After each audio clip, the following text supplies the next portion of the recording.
All right, good afternoon. I think most people have joined now. We have a great turnout today, so thank you to everybody for joining us for our November membership meeting. Obviously, we're virtual, so thank you for jumping on the Zoom with us again today.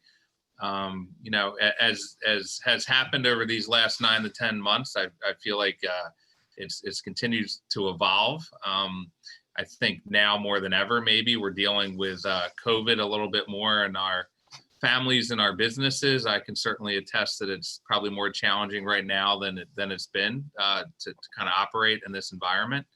So I think today we have a great presentation, very timely. We have an expert in the field joining us.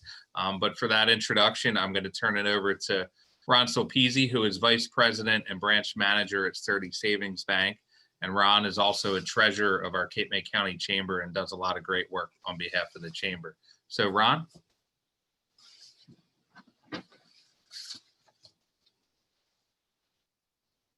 All right, thank you, Doug, and good afternoon, everybody. Our speaker today is Dr. Azizeh Salloum, Chief Medical Officer at CompleteCare Health Network. Dr. Salloum has been a family medicine primary care doctor at CompleteCare Health Network since 2012. Dr. Salloum became Interim Chief Medical Officer in July 2017 and accepted the full-time position as Chief Medical Officer for the organization in December 2017. Azizeh received her Bachelor of Science in Biology at Bucknell University in Lewisburg, PA, her Master of Public Health from Drexel University School of Public Health in Philadelphia, PA, and her Doctor of Medicine from Ross University School of Medicine in Portsmouth, Dominica. She completed her residency in family medicine at Underwood-Memorial Hospital in Woodbury, New Jersey, now called Inspira Health Network. Dr. Salloum is a member of the executive team, rapid response, fresh start, population health, infection control, and performance improvement teams, and works closely with her team of associate medical directors to ensure that CompleteCare patients are receiving the highest quality care. Dr. Salloum is also a Waiver X provider, which allows her to provide medical assisted treatment as part of CompleteCare's Fresh Start opioid addiction program. Throughout the COVID-19 pandemic, Dr. Salloum has taken the lead in helping create safe drive-through testing sites in Cape May and Cumberland County, helping to process nearly 6,000 tests. She continues to see patients regularly at multiple CompleteCare locations and also works to inform the organization on the impact of COVID on our communities. There will be an opportunity for questions following Dr. Salloum's presentation. To ask a question, please use the chat feature or raise your hand. Use the raise your hand feature. So with that, please join me in welcoming Dr. Salloum.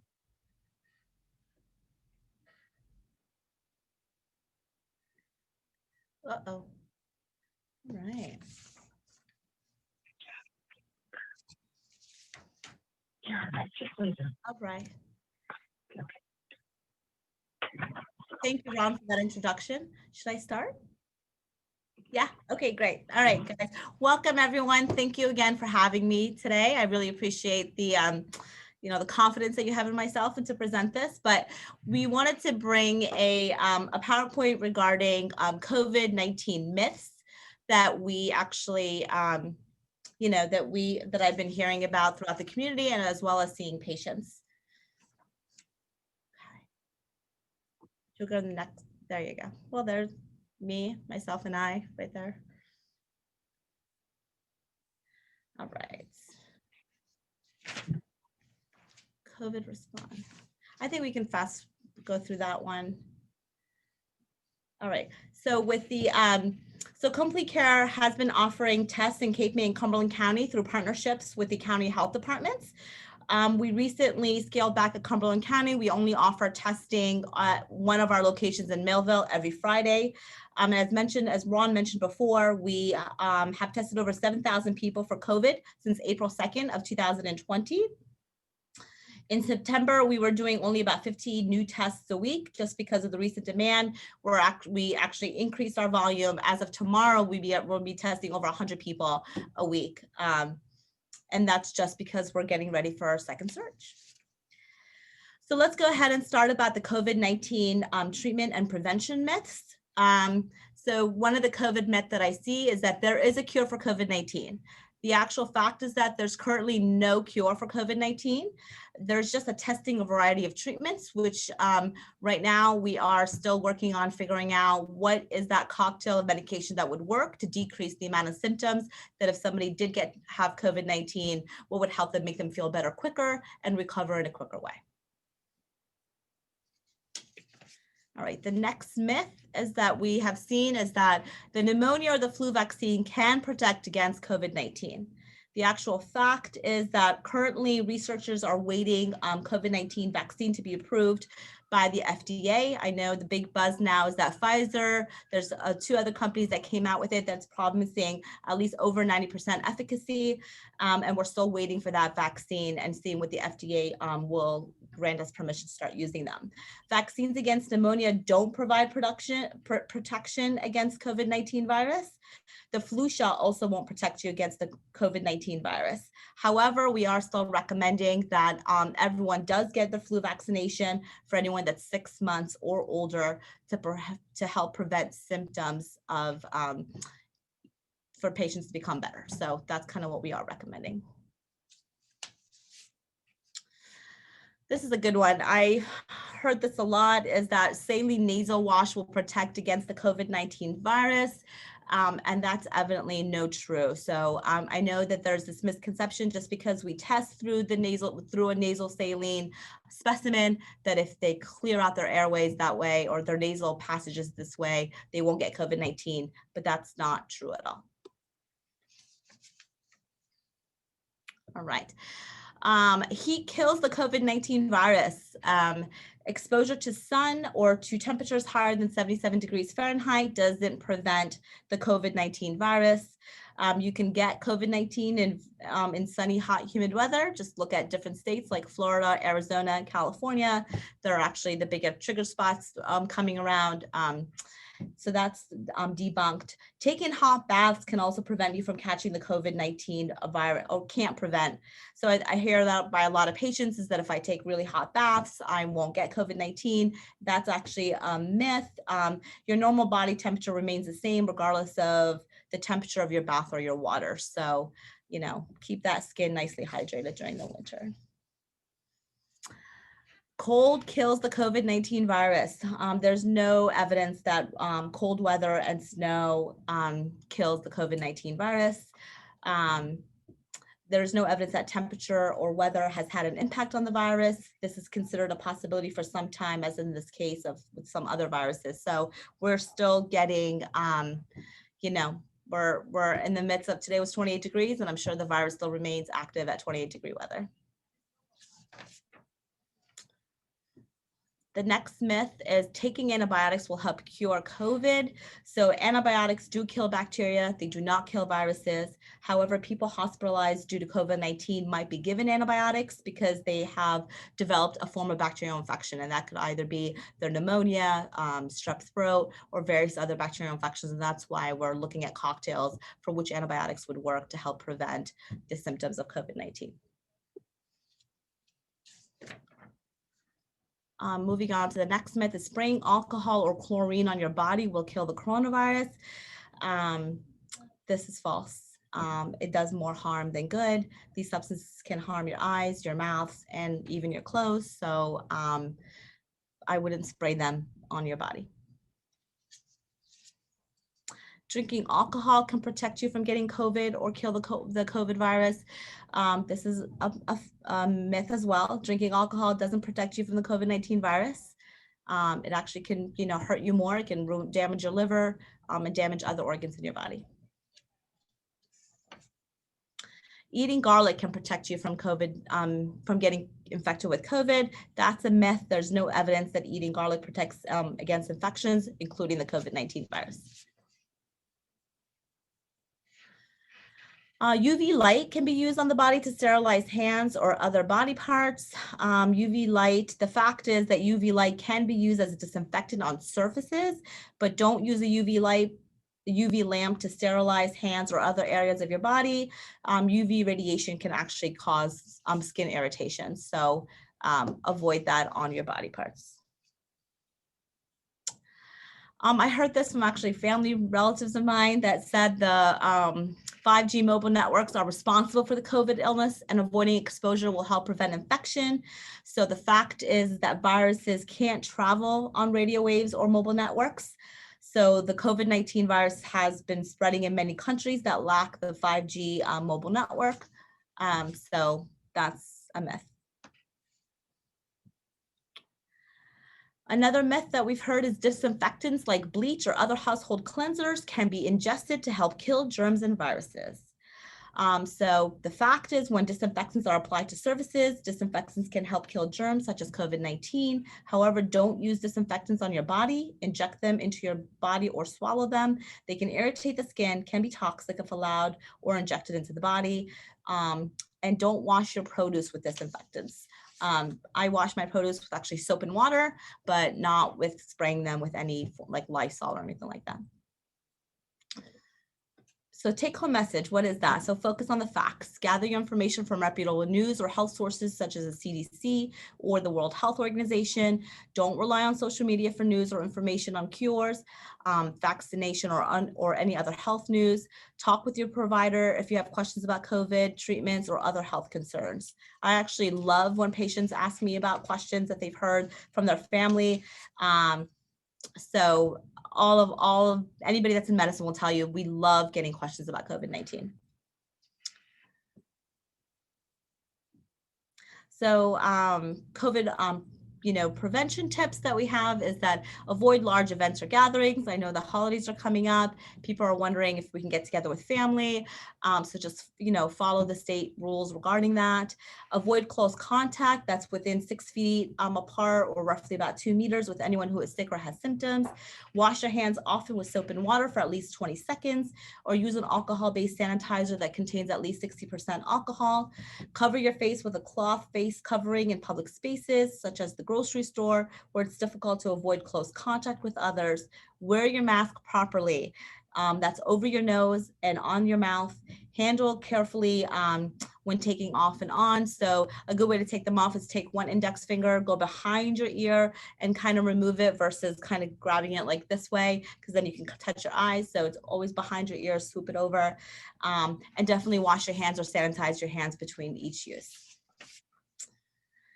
I think we also talked about, like I said, try not to touch your eyes, your nose, or your mouth. Avoid sharing dishes, glasses, bedding, or any other household items when someone is sick. Clean and disinfect high-touch surface daily. So that's your doorknobs. Even people forget about the microwave handle, things like that. Stay home from work or school or any public areas if you're sick, unless you're going to go to the doctor. A lot of physicians, including CompleteCare, we have telemedicine visits, so you can always ask for a telemed visit. Avoid taking public transportation if you can when you're sick. Yeah, we went through that, clean it, yep. And that's what I have.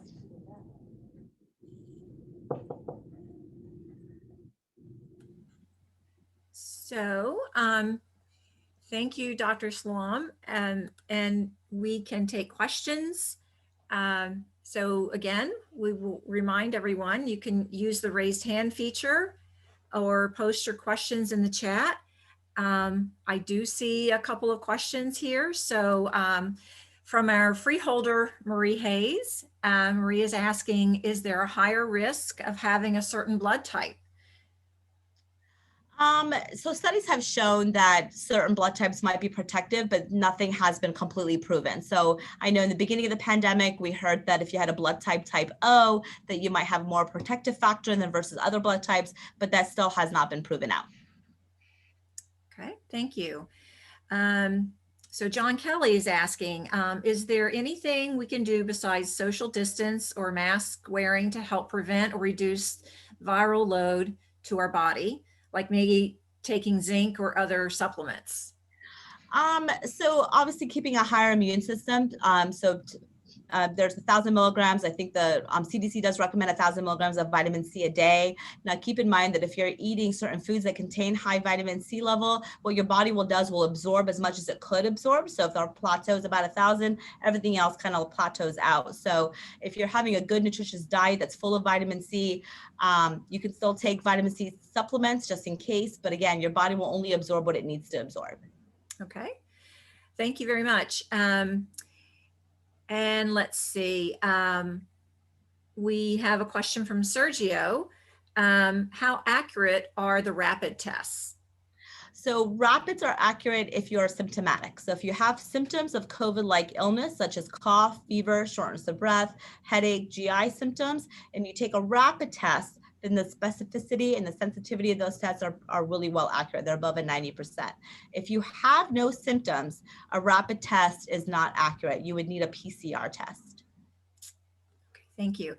And I see Eric Conklin has raised his hand.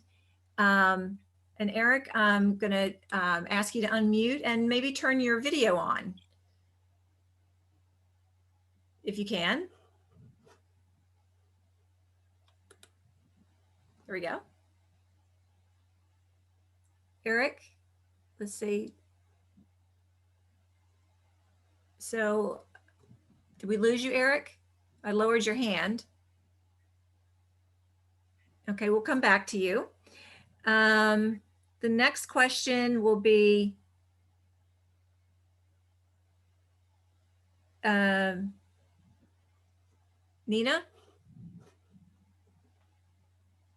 No? Okay. Alexander is asking if you can offer some advice for Thanksgiving. So I would definitely follow the state guidelines. I know I was reading the news hearing the news yesterday regarding people feel like they want to get tested for COVID prior to visiting their families. So again, avoid large gatherings, more than 10 people, make sure everybody's socially distanced. So I want to explain it kind of this way in terms of family gatherings, right? You think your pod's small, right? Like, so my family has a pod of just 2 families that we kind of get together, but those 2 families might have another pod of their 2 different people and so forth. So when you're getting together, pretty much imagine everyone else's small pod is coming together at one dinner table. So physically there might be 10 seats at the table, but imagine every single person's kind of foot traffic and how many people you're bringing towards that table with you. And that is the reasoning why we're saying stay away, keep that dinner table as small as possible this year, just because of the foot traffic that somebody else is bringing towards that dinner table. Okay, I'm going to throw a question in here and invite people to add their questions to the chat or raise their hand if they'd like. In the meantime, we've seen some new restrictions come out from the governor's office, and it would just be interested in your perspective about additional restrictions on restaurants and curfews on bars and restaurants for serving and lowering capacities, and what your perspective is on that part of our business community. I think that, so my personal perspective is that, limiting capacity is actually a good thing, because what studies have shown is that keeping your 6-foot distance is what's really helping decrease the spread of this virus, right? So imagine walking into a restaurant and instead of having 4 tables, imagine there's only 2 tables that are 6 feet apart. So if you're able to have a space to make 2 tables 6 feet apart, and so therefore that's kind of what you need to do, right? Make sure that it's the distance, make sure everybody remains socially isolated. But unfortunately with some businesses, you don't have that capacity, right? It's the way the infrastructure is. So including with bars, right? No one really sits next to somebody 6 feet apart to have a drink, right? They kind of like to sit next to each other to have this drink. So again, it's about being able to socially isolate as long as you're 6 feet apart. And that's the main focus. But not all businesses can have that infrastructure to provide that kind of means. So with the addition of restaurants that were not able to have the 25% capacity, they are allowed to use plexiglass to separate the tables and separate the patrons. do you feel that that's meeting that safety precaution? I mean, I can't speak to them because I also will say that plexiglass has to be cleaned, right? So, so from an infection control standpoint is what are they using to clean that surface? What are they wiping it down with? And how often are they wiping it down, right? Are they wiping it down? Are they getting every single nook and cranny being that might possibly be touched? Are they wiping it down that way? So I would have to ask more questions in terms of, yeah, we can build this plexiglass, but then how are we cleaning it in between every single patron? Okay, thank you. So we have a couple more questions here in the chat from Eric. What are your takes on vaccines? What would you say to people who don't want a vaccine once they're available and they feel it's being rushed? So the science isn't what's being rushed, right? So I think the science of it is with research, that's taking the way that it needs to be done. What's I guess why people feel like it's rushed is because imagine that political red tape in order for you to submit for a vaccine, right? So so big pharmas have to submit applications. That application has to be reviewed by somebody else. That second review goes to a third reviewer, and so forth. So the actual science isn't what's being rushed. It's just removing the filtration of being able to go through from an application process of it. But we have to trust the fact that the scientists are doing what they need to do. So hopefully we'll wait till if it passes the FDA. And I think that's kind of where all these vaccines are now. They're waiting for the FDA to replicate what the science tells us. So I would have to kind of just wait to have a better opinion on what the FDA does say. Thank you. Okay, we have a question from Sherry who's asking, is washing your hands enough or do you need to use sanitizer? And then is the virus able to change and be immune to the sanitizers? So washing your hands is enough as long as you use, proper soap, right? And then you kind of wash your hands. So we learned this technique, I say, wash your hand like a surgeon, right? So it's in a downward fashion. You try to get in between all the grooves of your fingers, get underneath your fingernails, and then go past up the wrist. I mean, that's a proper hand washing technique.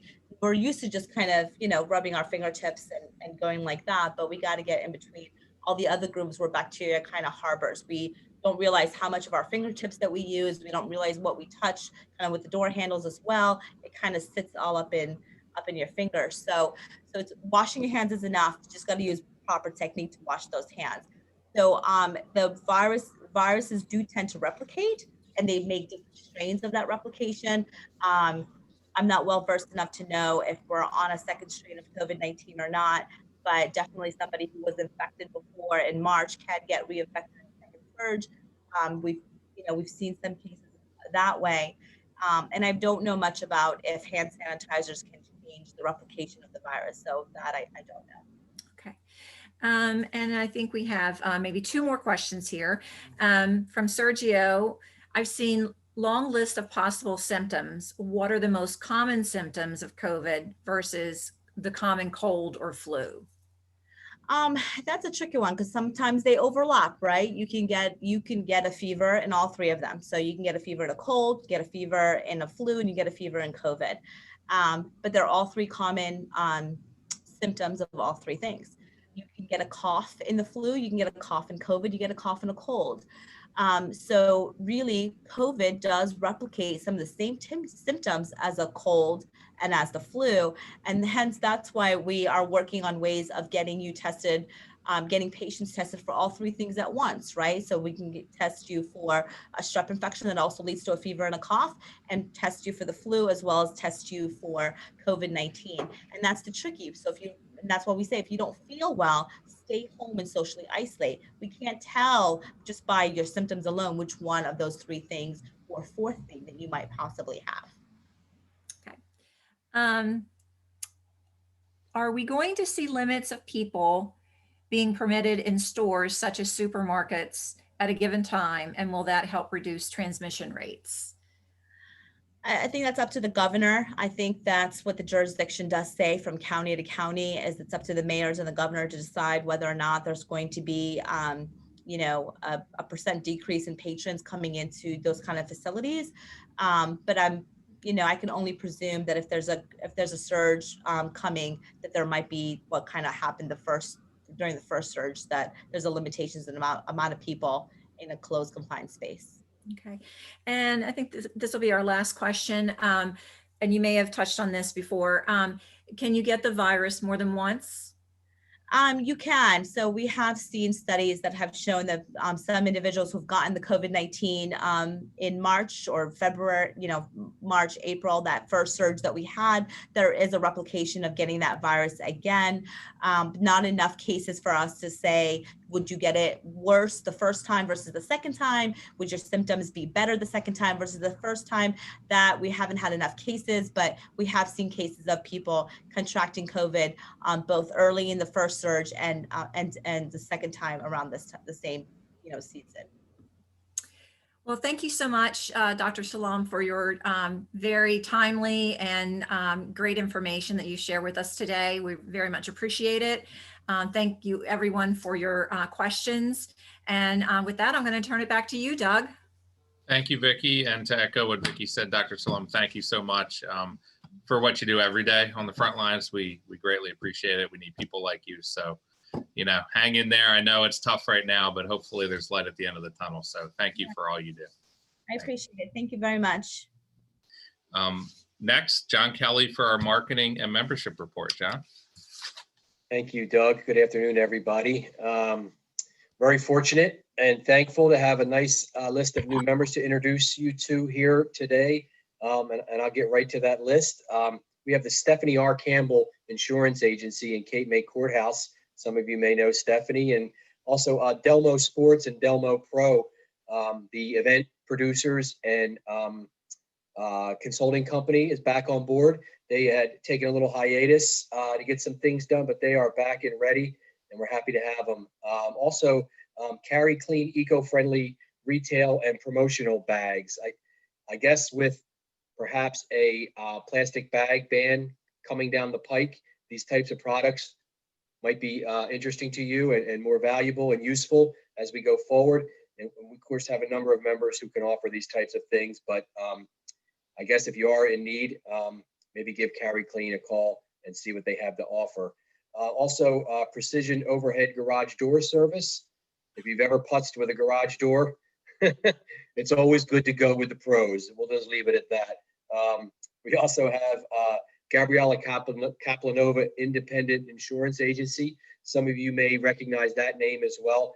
Gabriella had an Allstate agency in Marmora, and then has now branched off on her own to be a completely independent insurance agency. And just at least for me, an interesting side note to Gabriella's agency is, I believe 16 years ago, she was the first member I ever signed up for the chamber. And so you never forget like your first customer, do you? And so it's really good to have her back, and we all wish her well with her new endeavor there. So those are our great new members for the month. Doug, I believe you mentioned you wanted to have a little marketing report as well. Just an update on the Jersey Cape Vacation Guide for 2021. We, as of yesterday, pretty much have met our budget commitment for that project. Sales are still ongoing, and certainly plenty of still time for people to get on board for looking to promote their business to the visitors for next season. So again, we're fortunate and pleased to be where we're at with that, because things being so uncertain, you just never know. But I think when you put your head down and work hard, good things tend to happen. And I think that's kind of where we're at right now.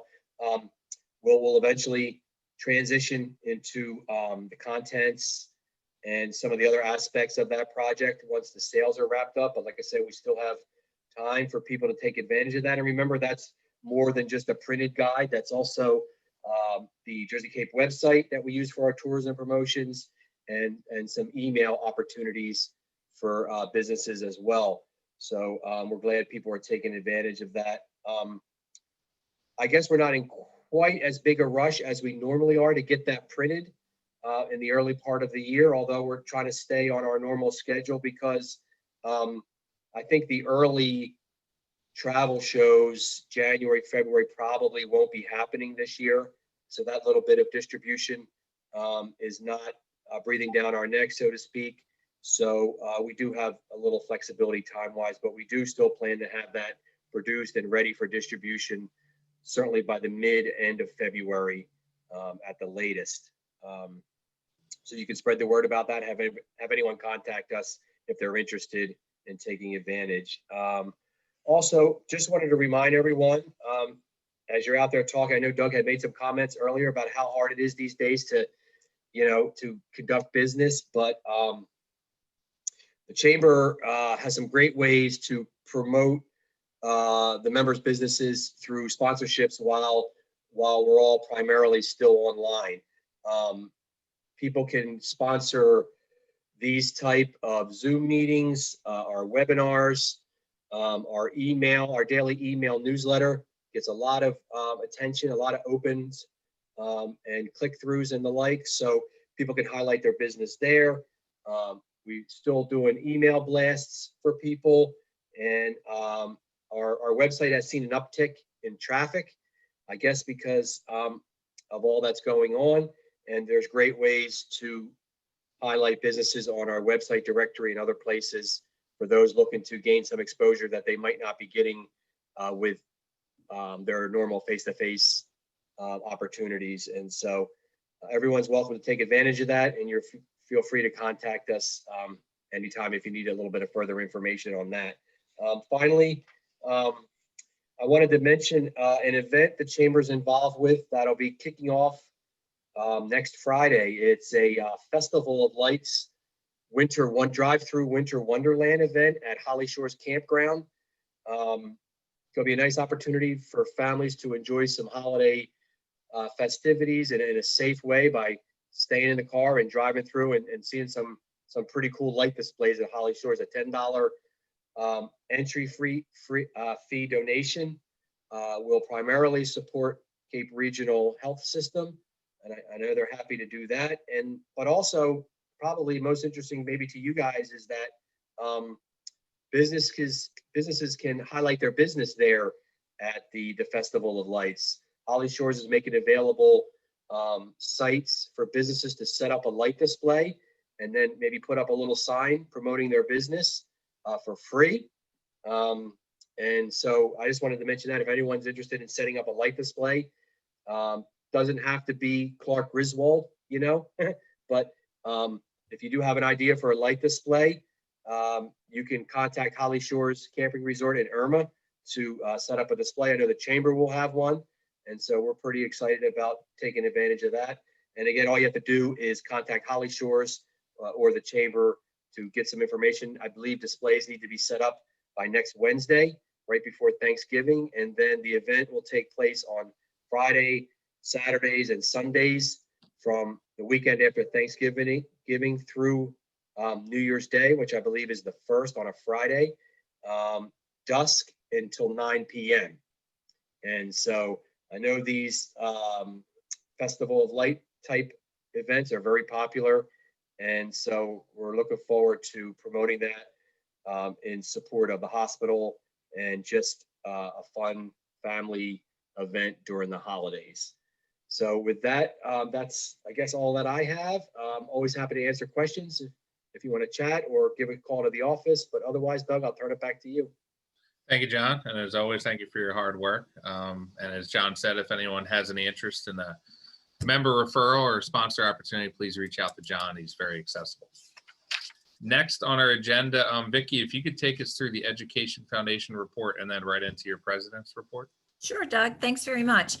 So the Education Foundation is very excited that we were able to award 6 scholarships to our high school students. This is a little bit of old news. It goes back to the spring, but with a lot of students having some uncertainty in their fall enrollments happening, we actually just finalized that, and we are getting ready to kick off the 2021 high school scholarship program. So we'll be contacting all of our Cape May County high schools about that program. We also are in the process of our post-secondary scholarship program with the adult education program in the technical school district. So if you know of someone who's enrolled in the post-secondary program at the tech school, encourage them to apply for the scholarships that we offer. We're always disappointed that we don't get as many scholarship applications as we'd like. And those scholarship applications are due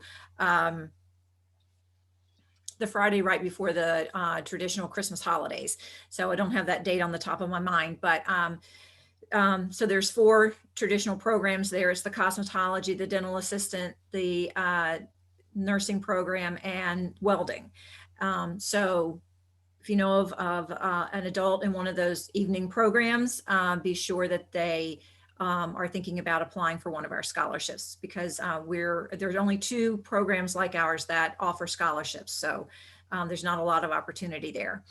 And we also have kicked off our Giving Tuesday program for the foundation, and an email went out about that. So if you are thinking about making a donation to a nonprofit organization on Giving Tuesday, which is recognized the Tuesday after Thanksgiving, after we have Black Friday and Small Business Saturday and Cyber Monday, then the following Tuesday is recognized as the day for making donations to a lot of nonprofits. We certainly would appreciate your support of the Chamber's Education Foundation. But you can do it before then too. So we appreciate any consideration you give for that. In my chamber report, I just wanted to highlight some upcoming events that we have.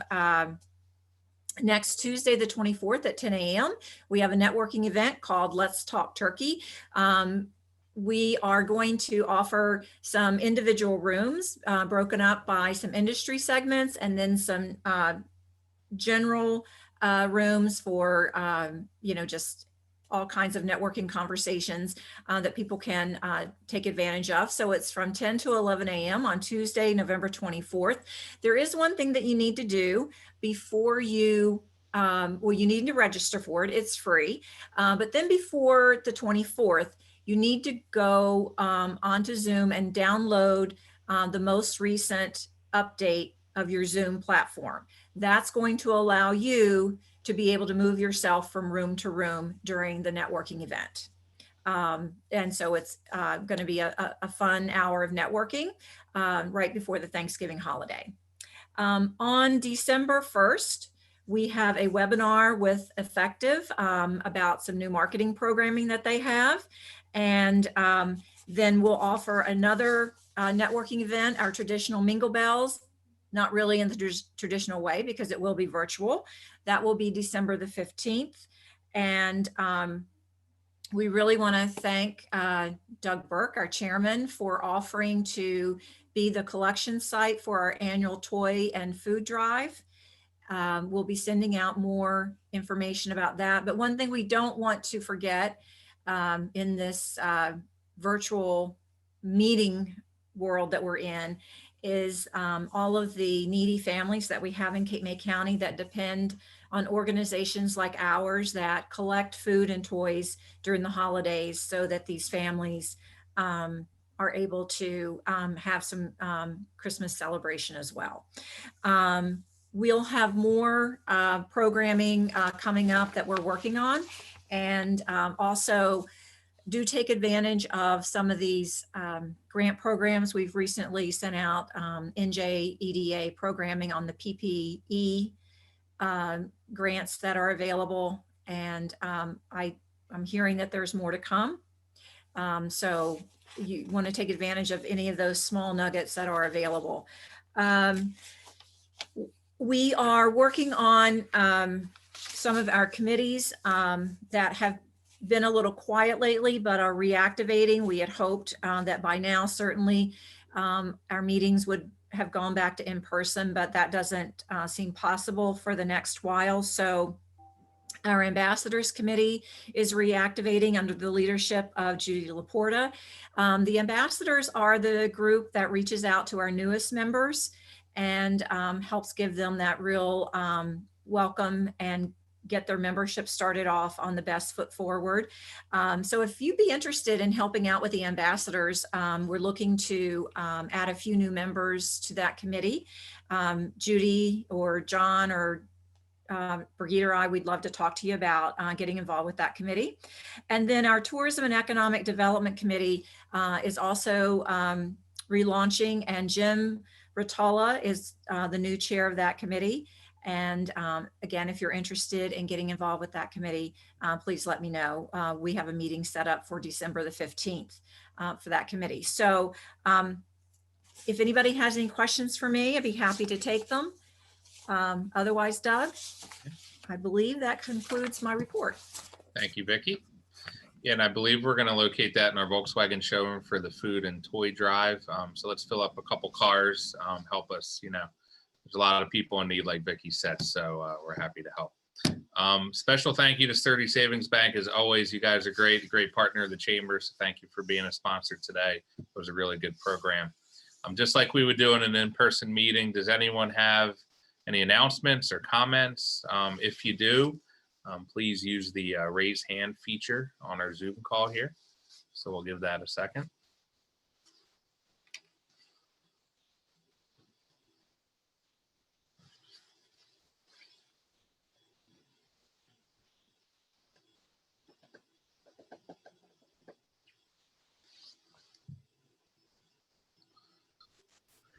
Hey, Doug, this is Freeholder Hayes. I apologize, but I don't see the raised hand feature. You're fine. You're raising your hand. I was going to do that, and I thought it would really seem kind of silly, but I wanted to let everyone know, if they hadn't heard, that we are one of the recipients in Cape May County of the library money that is coming our way.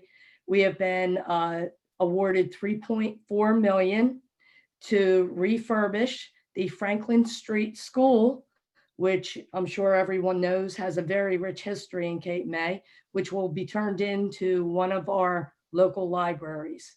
So I just wanted to make sure that everybody knew that. So a little bit of good news coming our way in a really dark time. So thank you. Thank you, Marie.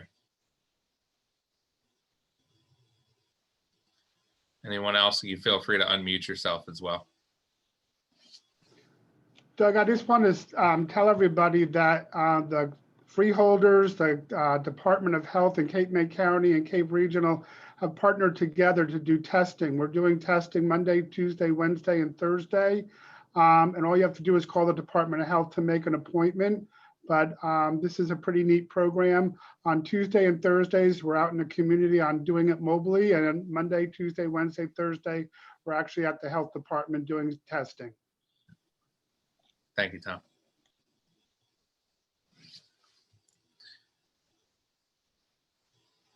All right, I want to thank everybody for joining us today. Happy Thanksgiving. Stay safe and enjoy the holidays. We'll see you next month. Thank you, everyone.